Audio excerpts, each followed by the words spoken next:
ang sinasabi po ng ilan nating mga kababayan ay hindi kaya matakot na yung ibang congressmen na kalabanin siya at wag na lang bumoto in favor sa impeachment dahil baka balikan sila ng presumptive frontrunner ngayon sa 2028 election. Oh, hindi ko na aanin pa yung ibang pag-aakala na may ibang congressman, no? Palagay ko naman it would not be good na malaman ng taong bayan na magiging benggador ang ating Vice President. For example, ako, tinatakot na rin ako na baka ako balikan kung siya maging Pangulo ng Pilipinas. Well, hindi na po ako natatakot dun eh. I mean, every public official, kahit ako, should be accountable to the people that elected them. Yun po ang nais kong sabihin sa lahat. Pero kung aminin na po natin na numbers game din itong impeachment, 1/3, ano? Yes. Hindi ko kaya maapektuhan yung bilang na kailangan makuha para magkaroon po ng development or ma-push po itong impeachment, yung 1/3 ng votes? Maaari. Member din po ako ng Committee on Justice at syempre bilang endorser, ako na magpapaliwanag ng sufficiency in form and sufficiency in substance. No?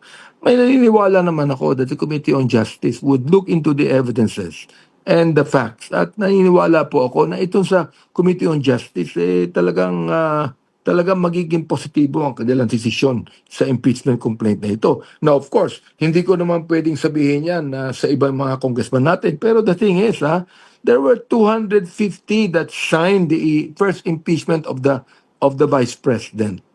And therefore, naniniwala ako, maaaring hindi pumirma ang iba. Pero I think that the one-third upang iyang makapasa sa Kongreso, palagay ko naman magiging maayos to.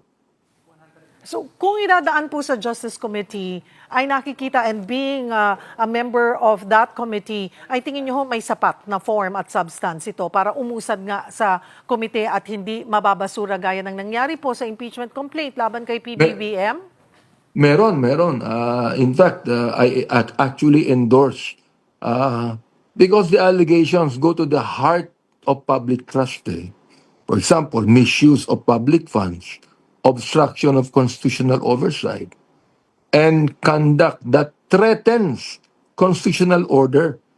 Please take note that the Vice President is not a private person. She is a very high public official. And for her to threaten the President and the First Lady and the Speaker of the House, palagay ko hindi tama sa isang public official yan, no? Impeachment exists for exactly this situation. When an official's actions raise serious questions of integrity, legality, and fitness to serve. Palagay ko naman nagtatanggapin po yan ng Committee on Justice.